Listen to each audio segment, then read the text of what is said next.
Today we're diving deeper in what we look for in a massage therapist, being a massage therapist himself and somebody who lives/works with massage therapists. What do you look for in a massage therapist? I think it's very subjective. It depends on what each person's needs are.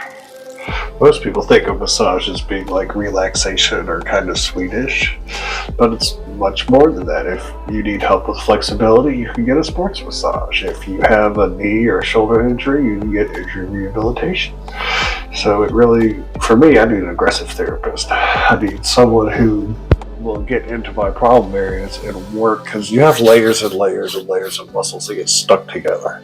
So you need to break those layers apart to give them their individuality back, which will help with movement and flexibility to an extent. So that's what I look for in a massage therapist. I am not that aggressive.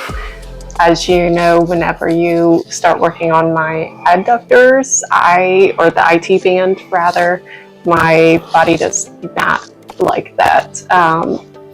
So I look for somebody who listens to my feedback, focuses on the areas that I'm requesting, but can also feel the body and works with their intuition to find the problem areas, which you're very good at.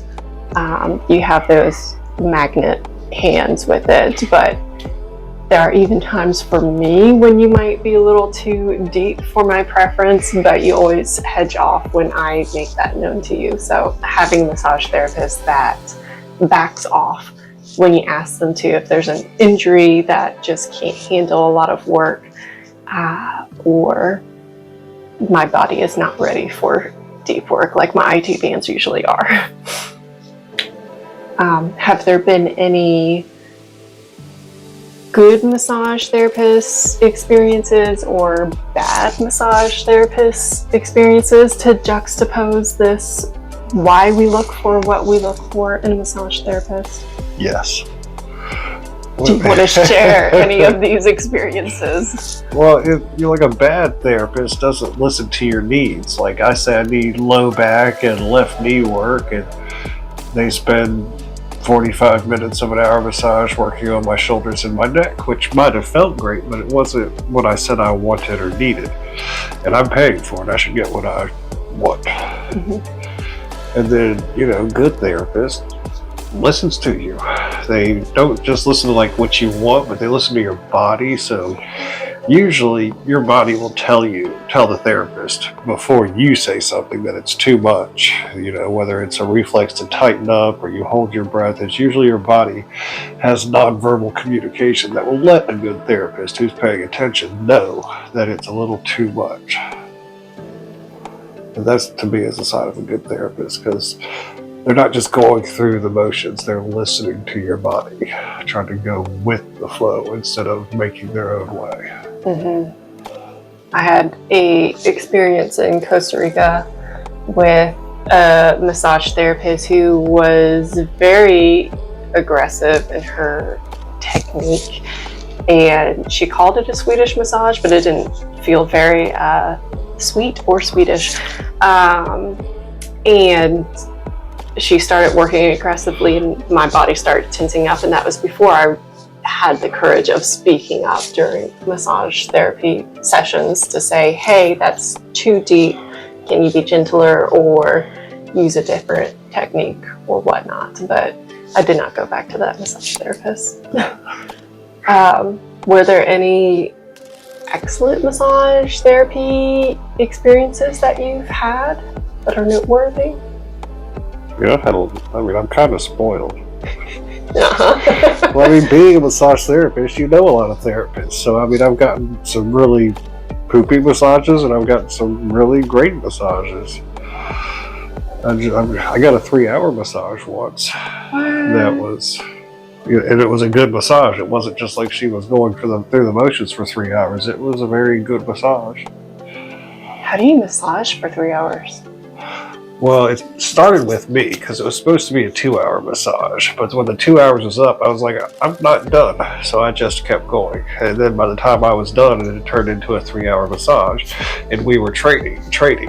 So I gave her a massage that ended up, it's supposed to be 2. And I told her she didn't have to do 3, but she wanted to have a fair trade. So she gave me a 3-hour massage. Oh, lucky duck. For me, excellent massages are usually when I fall asleep and start drooling on the massage table. That's a mark of a good massage for me. And then I wake up because they say that it's done and I don't know where I'm at. I have towels for cleaning up drool. Sorry. It's not just you. I have other clients too that drool. You can't control it when you fall asleep. And that's usually if you can relax enough to fall asleep during a massage as a massage therapist. To me, that's a big sign of trust. Because if you don't trust somebody, you're not going to be able to fall asleep. Oh, absolutely not. So if you can fall asleep while getting a massage and getting a deep tissue massage, because it's like they're getting into those spot like. True story. Clients snore really hard. Like when you get to a spot that their body really likes, they snore harder. And like I've had clients, like I'll be digging into something, they're just solid logs, and then they'll wake up and go, oh, too much. I'm like, go back to sleep. Your body's fine. They were doing just fine when they were asleep, but then when they woke up, they're like, yeah. So I guess the mind can kind of interfere with the bodies. Well, because it starts out, it's you never dig straight into somebody. You always have to warm tissue up, and during that process, they fall asleep. And once they're good to sleep, you can just, usually I'm in a rhythm, and then I'll notice they're snoring, and they'll snore harder when I hit certain trigger points or a certain area. And it's like, oh, okay, we'll focus there a little longer, and they snore harder into it. That's beautiful. Yeah, it's fun, Any other points or insights? Well, it's just, one, it's knowing the different types of massages that are out there, and we all have aches and pains. And I can work on your shoulder, but what if it's really coming from your neck or your ribs or your hip? So knowing, like I said, yes, I can do trigger point work. It's job security. You just keep coming back and I keep working on it, which helps, but it's not alleviating the issue. So knowing, the root cause. So knowing what your body's been through. And a lot of people forget about injuries, like, 20 years ago. So when we do an intake, they forget to tell me, everything because we don't remember everything. And then, half an hour into the massage, they're like, oh, yeah, that's right. I fell down some stairs when I was 17 and messed my back up. Probably the root cause of whatever your low back issue is. It can be flared up, obviously, with other issues. But under, myofascial versus deep tissue versus trigger point, understanding what each type of massage is and how it can molecularly affect the body. Myofascial does a good job at stretching and opening up tissue, but it doesn't work down into those deeper layers. Trigger point is great at relieving sore, achy spots, but it doesn't necessarily relieve an entire area, like a quadrant of a shoulder and ribs, or the entire lower back. So just having a better understanding of what massage can do and what your needs are. So to riff off that real quick, do injuries, because you referenced like years old injuries, do they ever fully go away, or is it residual in the body where recent events can easily flare it up, or is it more susceptible? Well, like when I blew out my left knee, I was 17. It sucked, it hurt, it took me about 6 weeks to heal from, but after that, I didn't have any issues with it for like 10, 15 years. And then one day I stepped wrong. I didn't overextend or anything. I just kind of stepped wonky, and that old injury just out of nowhere, just like somebody stabbed me and flared it back up. So injuries are not like wine. They do not get better with time. They always get worse. Good to know. And that's why it's important to share everything that you can remember during the intake or during the session when the memory comes back. Because it does, the lower the injury, the more it affects. So if you mess up your foot, everything above that gets hurt. So like your shoulder is only going to, granted a shoulder, it's 380, 360, whatever. But it's only from here up. If you mess up your knee, it's everything from the knee up. So if you mess up your knee, you're going to compensate with your other leg, which is going to throw your hips, which will torque your spine, which will throw your shoulders, which throws your hips. So the lower the injury, generally speaking, the more damage it causes to the rest of our body because of how we compensate for it. So that's really insightful. Thank you. I thought that was a duh thing, but you know. Well, it's not duh to the common individual who doesn't necessarily think of all the connections between anatomy and injuries in the body. Well, it's a holistic view. You can't just look at a bone, or massage therapists, we look at tissue, but it's how everything, front to back, top to bottom, left to right, inside, outside, it affects everything. And so having a holistic view on how to approach the body. It's like, I know the pain is here, but because the pain is here, you're tightening up here, you're tightening up here, you're tightening up here.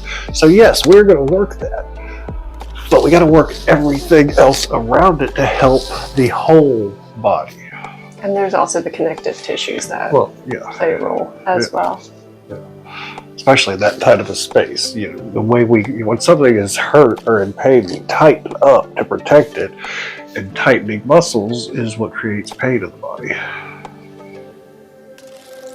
Assuming it's a muscular pain. It could be a joint pain, and that's bone on bone, and that's not muscle. So could also be a 5-year-old toddler who likes to beat you up at home. It could be. Got a little bit of a neck thing going on today. A little bit. Well, that's what we look for in a massage therapist, and a little bit tangent information for you as well. Hope you enjoy.